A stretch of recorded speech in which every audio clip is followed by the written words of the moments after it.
I don't know if you just heard what a senior figure in the UK defence community has said about the Trump administration and its plan. The bastards are doing it. Well, I hope that's fake news or not from somebody who actually cares about the special relationship between our two countries. So we had Crimea taken under the Obama administration. Not sure the government or Whitehall called the Obama administration bastards back then. Then for 4 years, we had peace under my boss in the first Trump administration. And then in comes the Biden administration and another invasion of Ukraine. Not sure the MOD was complaining about the last administration. So either, and I dearly hope it's fake news, or that person doesn't have any influence inside the MOD in the UK. Have you just handed victory to President Putin on a plate? After 100,000 casualties and the fact that Ukraine will remain an independent nation, that's as asinine a statement, as absolutely absurd and really irresponsible as we heard from The Economist just hours before the phone call saying that Kiev is being iced out of the discussions about the future of that region, as President Trump was literally about to call the president of the Ukraine. So sadly, fake news is not just a phenomena on our side of the Atlantic, but clearly amongst your colleagues in the press in the UK. President Putin invaded a country. He took a load of land. He killed tens of thousands of Ukrainians. And now it appears the US is saying to him, yeah, you can keep the land that you've taken and stolen from your neighbor. I like the fact that you think you know what the US is promising to anyone. We've been very clear on the campaign trail. President Trump and his team has been adamant since we came into this building 3 weeks ago that the number one priority is to stop the bloodshed. And you don't have to tell me, the son of those who literally escaped a communist regime, what the reality of the Russian Federation is today. So please stick to the facts. President Trump. Absolutely, I absolutely accept that on the campaign trail. Let me finish my sentence. On the campaign trail, President Trump said he wanted to stop the war. He wanted to pull the US out today. Will you let me finish my sentence? Go ahead. You let me?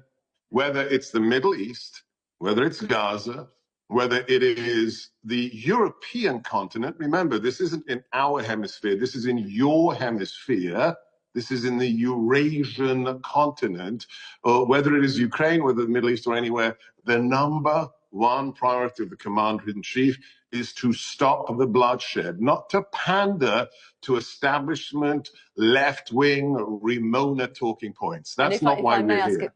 If I may ask a question now, Mr. Gorka, and what he did not say on that campaign trail, but which your defence secretary did say today, is that Ukraine, it was unrealistic for Ukraine to want to go back to its pre-2014 borders.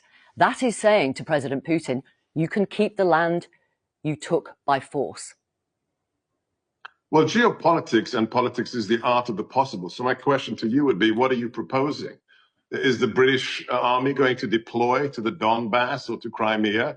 President Trump wants the bloodshed to end, not to live in some cloud cuckoo land of that which is impossible. So the fact is the fighting will cease because of President Trump, not thanks to the failure of Biden or Obama. And that is the beginning point for Europeans to try and sort out the situation on their continent. President Trump has been explicit. America first is not America alone. So the question is, what are our allies inside NATO going to do to secure the future of that landmass? But in terms does Uncle Sam have to fix everything for you? In terms of the negotiations, it's clear there will be no US troops. It appears that US is pulling back support. Where is the US's leverage when it comes to these negotiations? The most powerful nation in the world, with a president who has won a popular mandate of 77 million votes, with 12 nuclear aircraft carriers. There is no nation in the world that has greater leverage than the United States and the current incumbent president. So where's the leverage? Everywhere. And if you share a border with Russia and maybe you're not a member of NATO, how worried should you be? if you live in Georgia, for example? Well, having very close ties to the region, with my parents having escaped Hungary, I am incredibly impressed with the nations that do border the Ukraine, who are the easterly members of NATO. I had very, very good meetings with one of the Baltic nations representatives here just last week. So we're very impressed with how those who have suffered under the jackboot of a communist regime in the Soviet Union, like our Baltic brethren, like Hungary, like Poland, understand the dire threat that is posed by proto-imperial forces on their easterly borders. So we here in the White House hope that those NATO nations will lead the way to show others amongst our allied forces how seriously they should take their own security as part of a shared alliance. And finally, your message, or what message does it send out to any other leader, for example, President Xi of China, who might fancy invading another country, for example, Taiwan? Oh, I think the president has been explicit. This administration is predicated on freedom, on prosperity, and above all else, national sovereignty. That's why we were so excited with the British people voting to leave the European Union and Brexit to reassert their national sovereignty. So if you believe what about in the Ukraine's national sovereignty? If you believe in the national sovereignty of your nation, we will support you. And seriously, look at what support we have given the Ukrainians in the last 3 years. It's huge. I don't it's think huge. I don't think any, again, you're interrupting me, and it's really not done. At the end of the day, we stand with any nation that wishes to implement its sovereignty and which shares our values. And we know that those amongst our civilization that share our values understand, and we stand next to them shoulder to shoulder. But not the women killed in the maternity hospital in southern Ukraine. Is that a serious statement? I mean, do you really have may no I finish shame? my sentence now, No please? shame. You have no Not shame. the that women is beneath killed, the BBC. the women killed in the maternity hospital. Products of the BBC.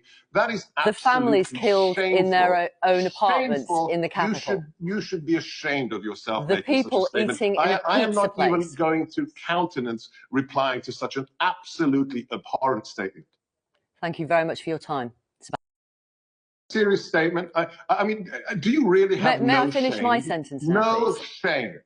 You have no Not shame. the that women is beneath killed, the BBC. the women killed in the maternity hospital. Products of the BBC. That is the families killed shameful. in their own apartments in the capital. You should be ashamed of yourself. The people eating in a pizza I am not place. even going to countenance replying to such an absolutely abhorrent statement. Thank you very much for your time, Sebastian Gorka, You're live welcome. from the White House.